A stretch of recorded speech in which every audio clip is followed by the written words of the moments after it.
Hello and welcome to Ryno's Orioles Report. Another video so soon. Yes, I think I'm going to try doing this after every series. If I go a week, I think the videos are getting kind of long. Partly because I have things I want to say, so that kind of makes it go long. So, just going to talk about this past series against the LA Dodgers.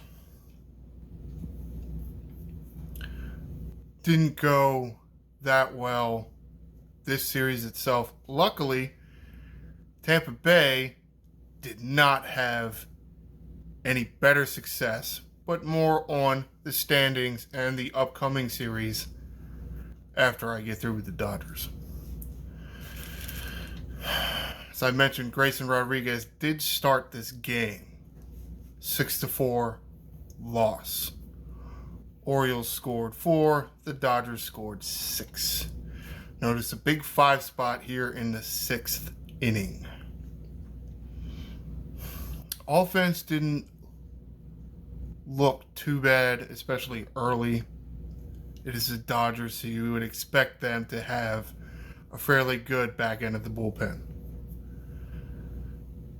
The Dodgers have been a premier team in this, I guess not this league because they're in the National League, and generally Major League Baseball for a long time.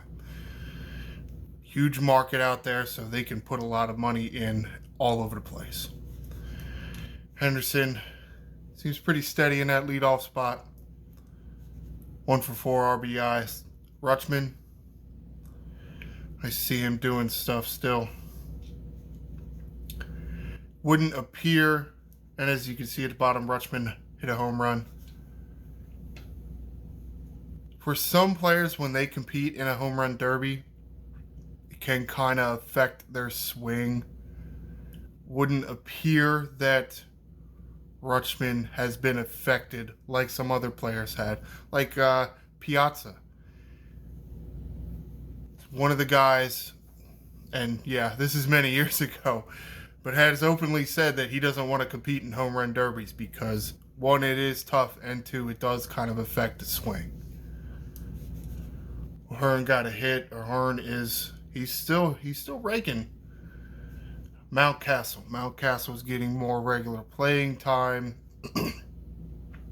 He was battling vertigo, so he was eased back into the lineup. I think the reins are off now. So here's Mountcastle, 2 for 4 and an RBI. Frazier still getting regular playing time. He had an RBI. It was a sacrifice.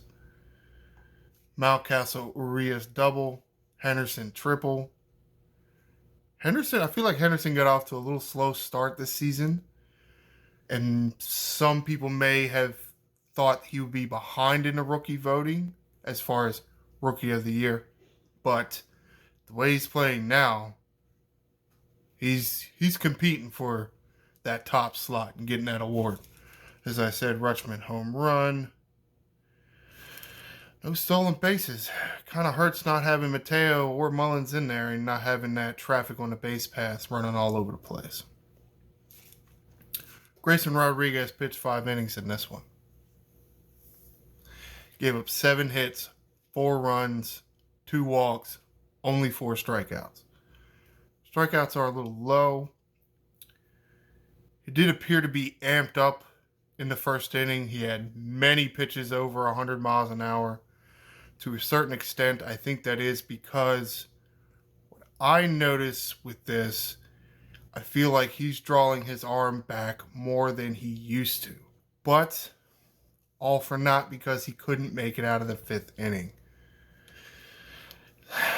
I mean, he is relatively young in his major league pitching, so we'll see if he can extend this later. Maybe asking too much of him too early. Baker was called to come in the 6th inning. He did end up giving up a grand slam. So 2 of these runs for Baker were on the grand slam, and 2 of Rodriguez's runs were on the grand slam. There was caught a little bit of a debate in the booth calling this game. Ben McDonald was in the booth along with Brad Brock.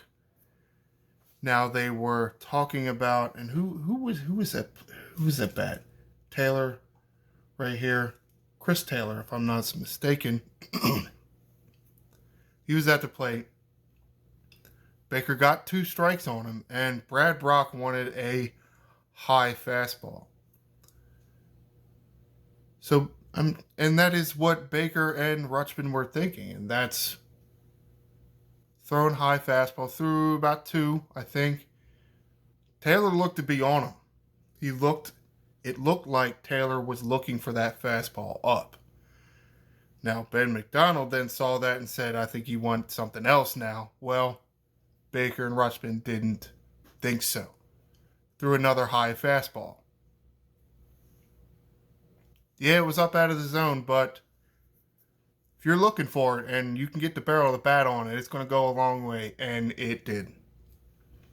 That was really, and as you can see, I mean, that was really that was what killed him in this game, that grand slam.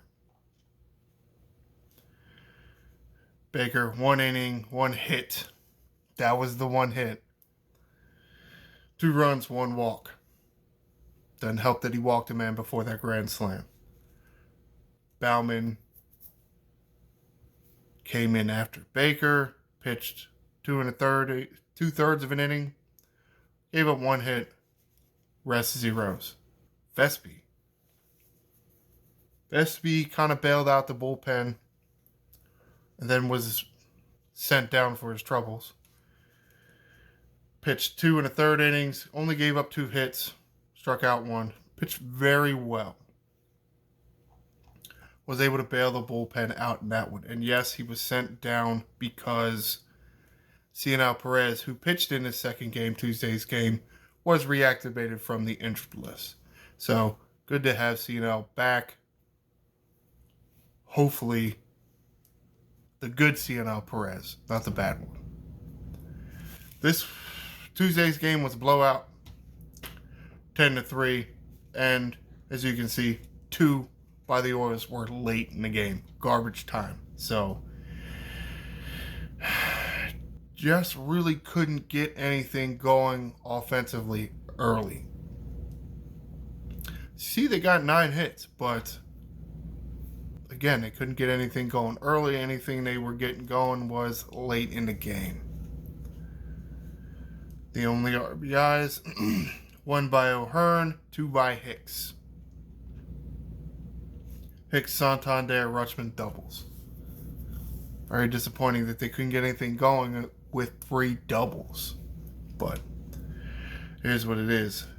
This didn't help.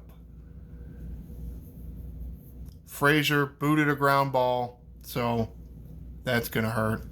O'Hearn dropped another ball at first base. Saw him drop one on Monday. Just, bam, in the glove and then out. Not sure exactly what was happening there. Monday night he was able to pick it back up before the runner touched first. Tuesday's game he was not able to do that. Rutschman throwing error. Trying to throw a guy stealing third base. Bounces it way into left field. Henderson also throwing error. So, not going to help at all. Tyler Wells started in this one. Tyler Wells was held back a little bit.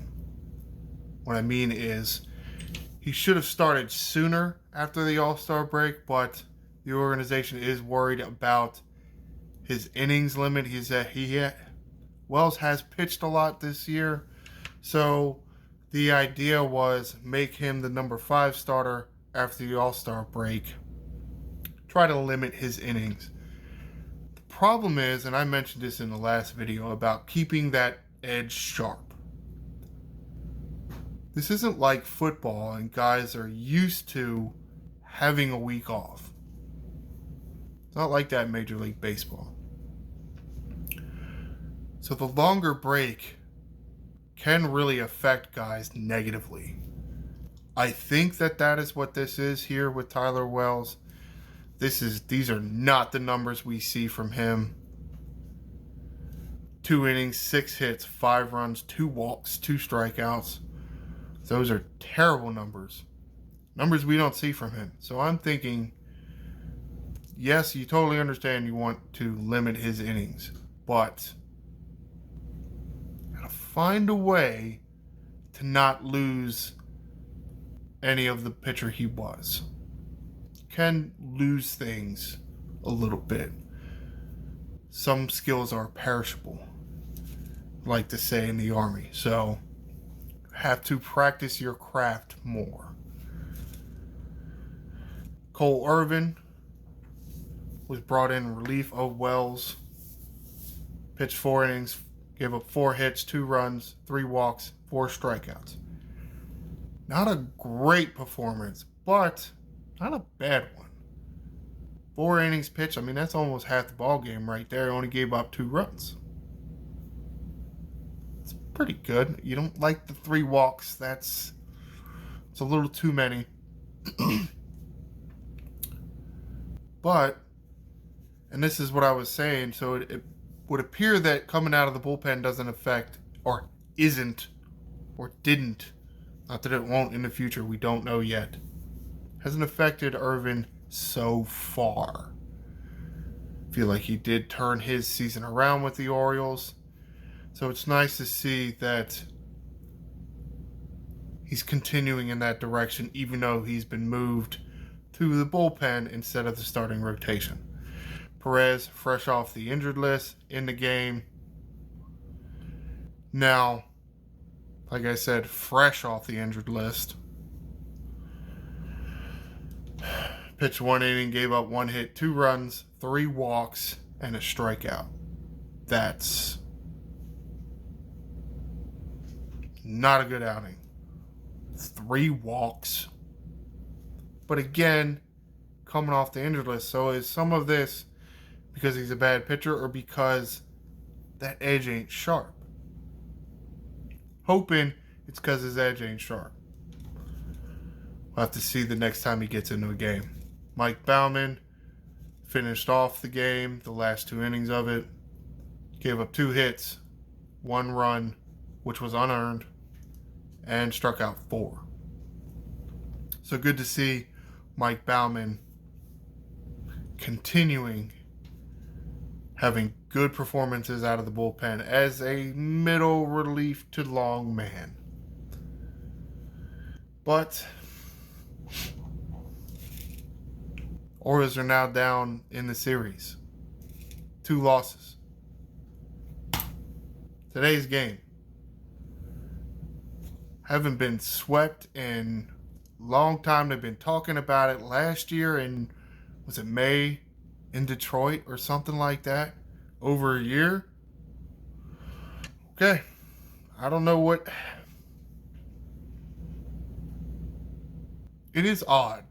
It is something odd. But at the same time, it is something special about this team. It's almost, you're pissing them off and they're the Hulk. You pissed them off, you beat them the first 2 games, and they're so damn pissed, they're not going to let it happen again. And somehow they keep doing it. They've done this a few times where they've lost the first 2 games and been able to pull the 3rd game out where it looked like they weren't going to, get any wins in the series. And they start hitting, they start pitching. Not that the pitching was that great today. Hayes led off. The Dodgers did throw out a lefty starter, so Henderson dropped down to the 6th hole. Hayes led off. Santander moved up to 2nd spot because finally, Adley Rutschman gets a full day off. Couldn't believe it. That's a record you should be talking about. And no, I didn't look. I should have looked. Bad me. I feel like I haven't said that much this season. Adley Rutschman getting a full game off. Good to see it. I feel like he really does need more breaks, more rest days than he's been given this year. Hayes led off, did have an RBI, sacrifice fly. Santander, you see, he started in right, and Cowser came in as defensive replacement or pinch running for Mountcastle. I honestly can't remember. So a little bit of both.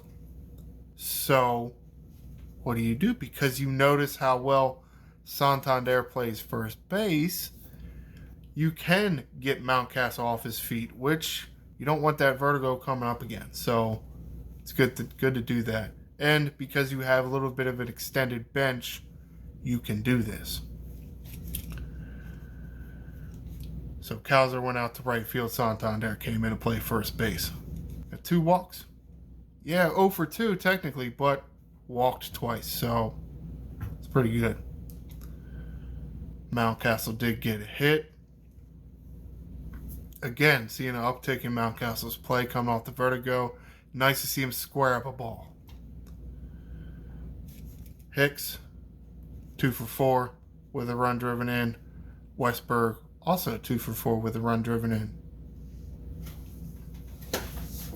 Oh, itchy. Digging holes in my yard, so I'm getting bug bites all over me. Henderson here down in the 6 hole.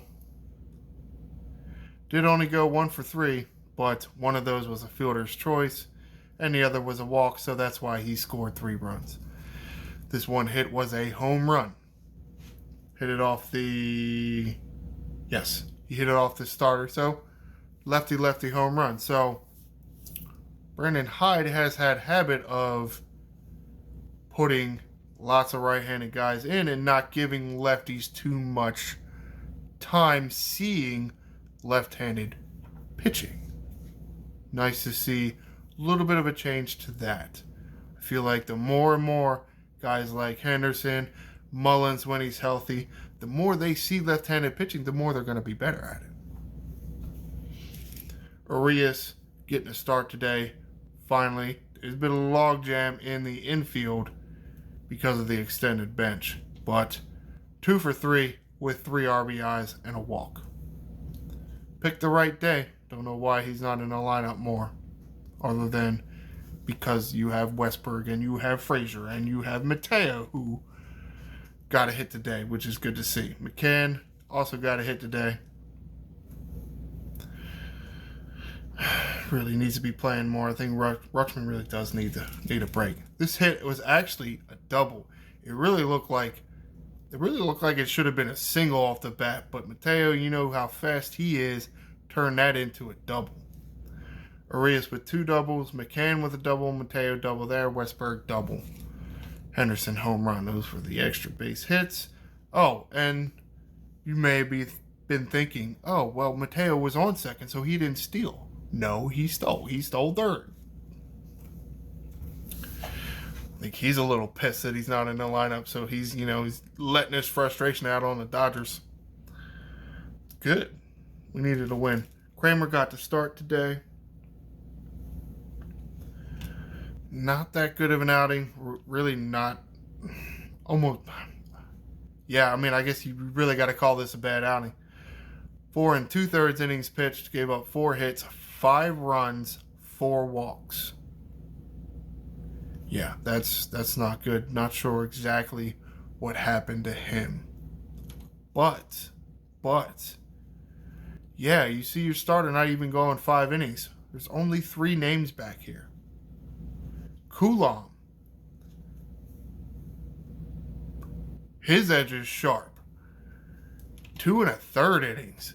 You don't see that from Danny Coulomb too often, if ever. But he was able to do this with like 25 pitches, which is odd. 3 strikeouts. He had that, and he doesn't throw his sinker too often, but to me, his sinker looked pretty good. Or maybe it's more of a 2-seamer. Sinker has more of a drop to it. 2-seamers, it does go, in for a lefty because Coulomb is a lefty. Doesn't have too much drop, but it does kind of go into the zone and then kind of zips back. I like it. I think you should throw it more. But he was able to save the bullpen and bridge the gap between Kramer and Cano Batista. You're pulling your starter in the 5th inning, but your third best reliever is able to carry you to the 8th inning, where you bring in Cano for his 22nd hold. Cano pitched 1 inning, gave up a hit, did get a strikeout though. No runs, no walks. Batista in the 9th, 26th save, gave up 1 hit, 1 strikeout. It's just something about this team, and it's their youngness, it's their grit, their anger, and not allowing themselves to be swept. Now for a bit of bad news. Mullins returns to the injured list. You see this article written by Rock Kubatko. This was written today. This was released before the game. Kind of a dual purpose here.